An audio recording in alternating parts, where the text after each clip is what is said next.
5 লাখ টাকা খরচ করে সৌদি আরব আসছিলাম ভাই।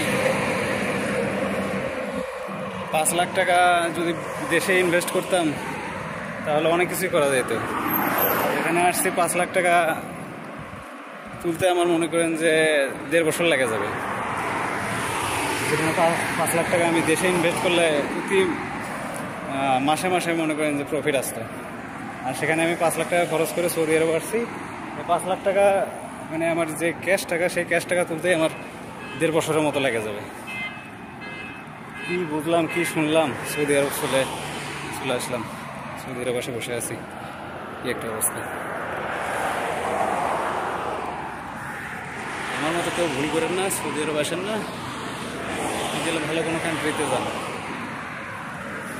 টাকা বেশি অন্য কোনো কান্ট্রিতে যান, সৌদি আরব আসেন না।